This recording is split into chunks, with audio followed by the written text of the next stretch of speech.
Welcome to Health Professional Radio. I'm your host, Neil Howard. In this segment, we're going to be having a conversation with Dr. Bettina Cockroft. She's joining us from Sangamo Therapeutics. Now, Sangamo is a gene therapy company, and Dr. Cockroft is joining us to talk about her company's approach to treating disease and why genomic medicines are so important to the future of medicine overall. Welcome to the program, Dr. Bettina Cockroft. How are you?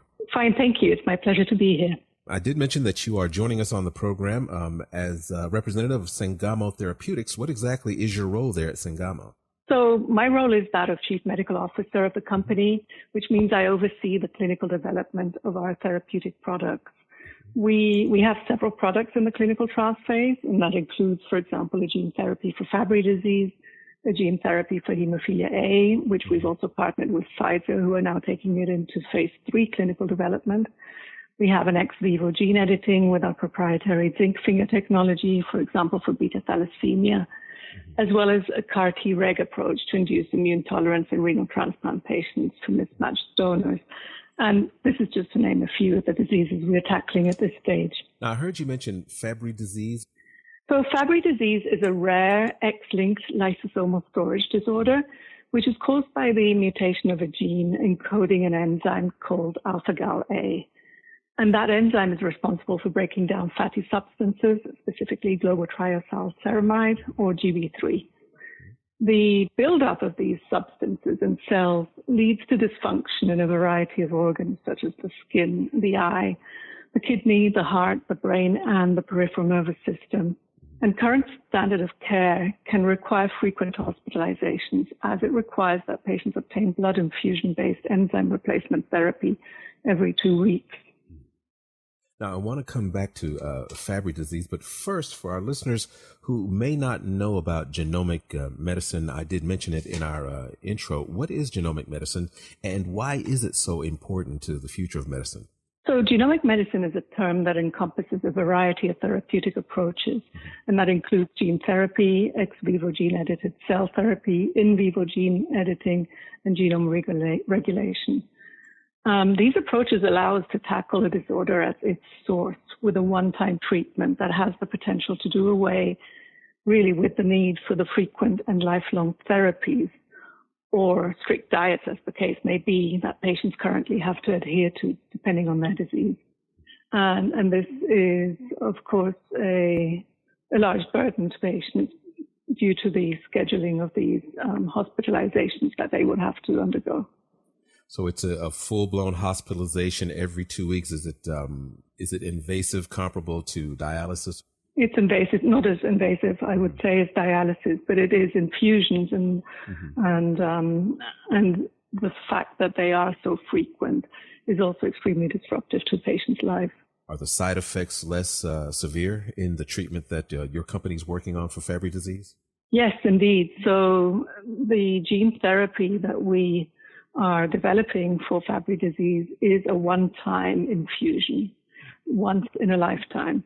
And it's designed to introduce a healthy copy of that faulty gene in order to restore normal levels of the missing enzyme by basically inducing the constant production of that enzyme through the replacement gene.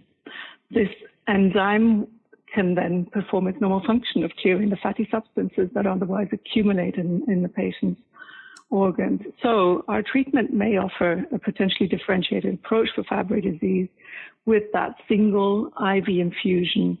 It may provide this continuous, potentially lifelong expression of the endogenously expressed alpha-Gal A enzyme. Are you in trials yet for this treatment, or when is that expected? Yes, we have started a clinical trial. In fact, our study is called STAR, and that's with 2 A's. And we also have a website people can refer to if they are interested. It's starclinicalstudy.com. That can give you access to learn more about the study. The study is currently initiated in the US and the UK. Now, your company is not looking to simply manage and treat these diseases, but to actually cure them through genomic means. Is that correct? That's right. And genomic medicines encompass a variety of approaches. I've mentioned gene therapy, and that's what we're doing for Fabry disease, which is by delivering a healthy gene into patient cells, which then leads to the production of the respective healthy protein. There are other approaches of genome editing. So genome editing means that we make permanent changes to the genetic code of a cell by correcting, disabling, or modifying the actual DNA. And genome editing works by using enzymes that are called engineered nucleases, which act like molecular scissors. And by cutting the DNA at a precise spot in the genome, the DNA can then be removed, added, or replaced for therapeutic effect. And that can be two different types of genome editing, ex vivo or in vivo editing. We also have the possibility of, and our platform also comprises genome regulation, which is based on the fact that every cell in our body contains the same genes, yet neurons, muscle cells, skin cells look and work differently. So to specialize, our cells turn certain genes on or off when needed.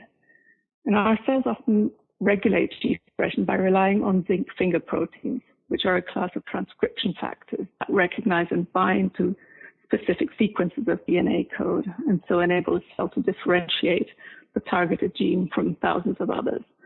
And so the therapeutic platforms we have of genome editing and genome regulation are based on our proprietary zinc finger protein technology. So let me give you one example. Absolutely. We are using ex vivo gene editing in beta thalassemia patients.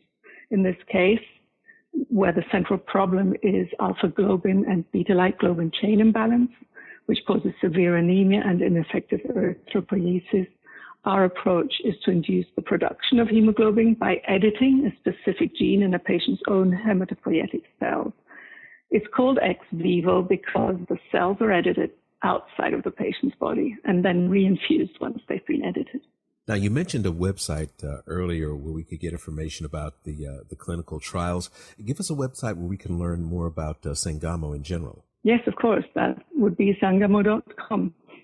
Sangamo.com, and the STAR trials, again, that website where we can get more information and possibly participate? starclinicalstudy.com, where STAR is with 2 A's. Dr. Cockroft, I thank you for joining us here on Health Professional Radio.